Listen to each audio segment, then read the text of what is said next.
Happy holidays, ladies and gentlemen, and welcome to the Reaction and Review Christmas Special. Yeah, guys, you can see I'm kind of festively decked out here for tonight's film. Tonight's film is actually a very, very festive flick.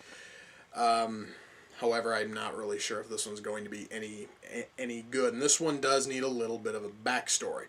You see, tonight's film is from 2006, and it is a remake of a television special from 1974.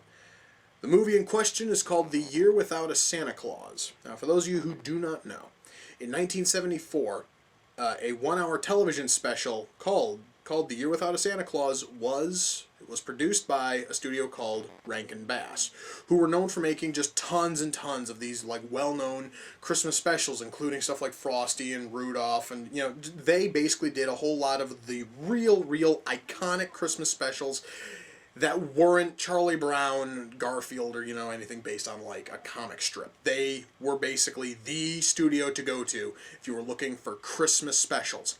Well, in 2006, somebody opted to take The Year Without a Santa Claus, which, I should mention again, if memory serves, was a one-hour special, and drag it out to 2.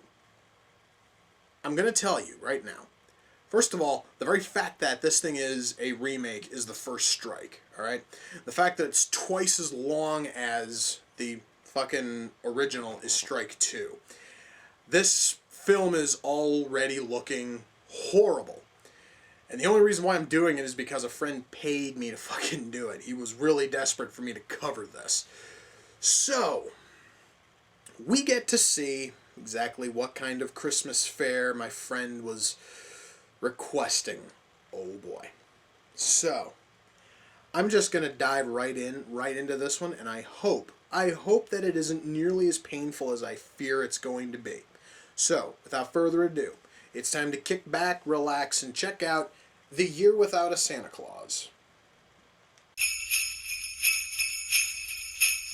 Okay, folks, the film actually has been going on a while, and allow me to sum up everything which has happened in the film so far. The world sucks and Santa is a whiny bitch. This is starting to really suck.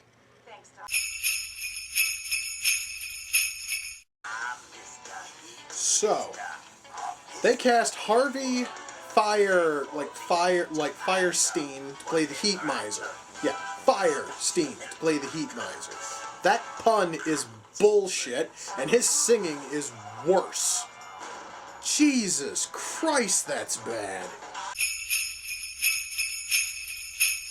Did I just see the Snow Miser shoot an icicle up the Heat Miser's ass? I understand that was supposed to be funny, but that was just fucking lame as hell.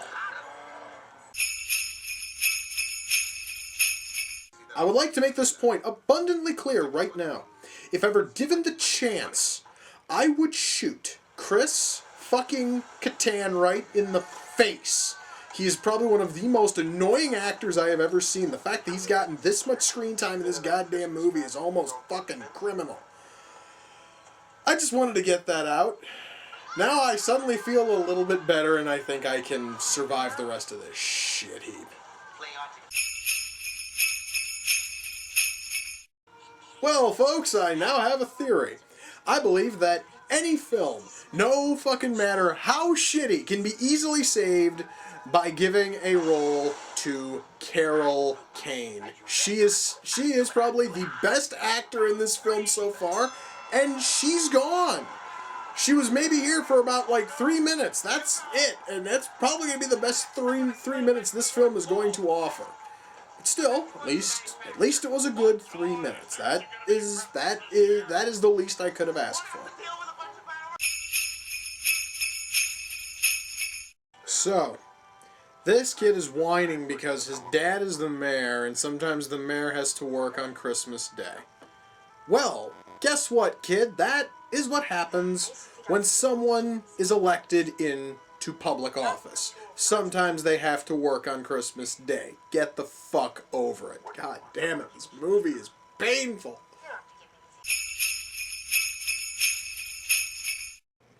Well, folks, good news is the file that I downloaded ends with The end screen. I know I've said this a lot over the course of this series. I don't think I've ever been happier to see those two words appear on screen. Now, time to discuss the movie. Dear God in heaven.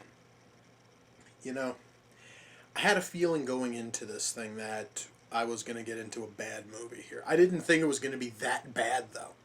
I really didn't. I genuinely thought it was going to be an entertaining movie, at least in some small way. I actually thought that it was going to make me giggle a little, or that it was going to, just do something to make itself kind of special. No. First of all, before I get into reviewing the film itself, I would like to state that I did say earlier that this movie was based on, or rather is a remake of, a television special from 1974 of the same name. So, I guess I should mention, I wasn't a fan of that special. I never really found it to be that good. However, I was able to at least notice that it had a little bit of a soul. It actually had this glimmer of fun in it. That glimmer is totally missing in this film. It just isn't there. This is probably one of the most soulless Christmas films I've ever seen. Nobody cares. There's nothing here that actually is telling me that anybody who worked on this film actually cared about pumping out something that was good. Instead, they just wanted to just churn out a hunk of shit to put on television for Christmas. If you want me to sum up this film in a nice festive sort of way, this film is like 10 pounds of coal jammed into a 5-pound stocking. That is just how brimming with garbage and bullshit this film is.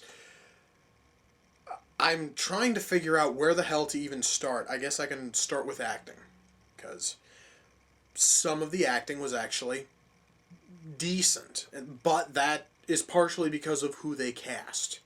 Because we have John Goodman as Santa Claus, and we have Ethan Suplee as one of the elves. We have Michael McKean as the snow miser. These people know how to act, and they put out rather decent performances. Then we have Harvey Fierstein and Delta Burke and Dr. Laura and Eddie Griffin and Chris Kattan. None of these people can act. None of these people should be asked to act. I feel that it should be a crime for any of those people to even be allowed on camera at all. Because they all suck that badly. And their combined suck kind of makes this film just a little bit worse. I want you guys to just think about that once. If this film were maybe competently cast, it might have been tolerable. But the fact that they had to get a bunch of talentless scrubs to come in and play these roles just kind of took what might have been an average film and just made it worse. It doesn't help the fact that the fucking writing in general is just a complete joke. Because the special from 1974, I believe, was only about an hour long. This is twice that, roughly. And do you want to know what they did in order to take that story and pad it out to 2 hours? They put in tons of references to profits and demographics, basically putting in mountains and mountains of business speak and really cheap product placement for video games. That's it. That's all they fucking did. To take a 60-minute special that was okay and turn it into a 2-hour waste of time. They just put in a shit ton of references and business speak. None of it really works. None of it actually feels genuine. And the very ending with the kid and his father is so sickeningly sweet that I think I might now have diabetes because of it. All right? You really should not write, sap if you don't know how to write it properly. Otherwise, it just feels too I really can't even explain it. It just feels awful. This fucking film, it just has this, it just has this vibe of sick running all the way through it, where from the moment you start it until the moment it's done, you just feel a little bit queasy. And that's because of just the overall tone and, changes made and all this other kind of happy crap. Now, I could easily talk about how the sound is fine and how the camera work is good and how the sets look, nice and the costumes look good. But this was a made-for-TV movie produced by NBC.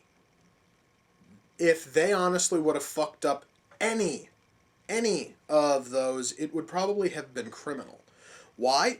Because they make these kind of shitty television movies for a living. At least they did back around 2006.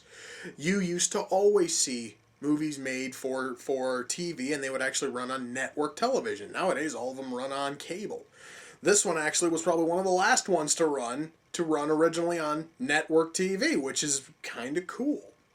I mean, hey, the movie honestly was a pile of shit, but it is a rare breed. It was a made-for-TV movie that actually aired on something that wasn't cable. That is about the only positive I can throw on this. My God. Now, guys, this thing has kind of sort of killed my Christmas buzz. So I'm going to go find a good Christmas movie and watch it. Maybe I'll watch like Santa's Sleigh or A Christmas Story or Silent Night, Deadly Night Part 2. I need to find something that's actually interesting. This thing was just a nightmare. So yeah, guys, with that we come to the close of the Reaction and Review Christmas special. Until next time, ladies and gentlemen, take care, happy holidays, and I will see you all in the near future. Peace.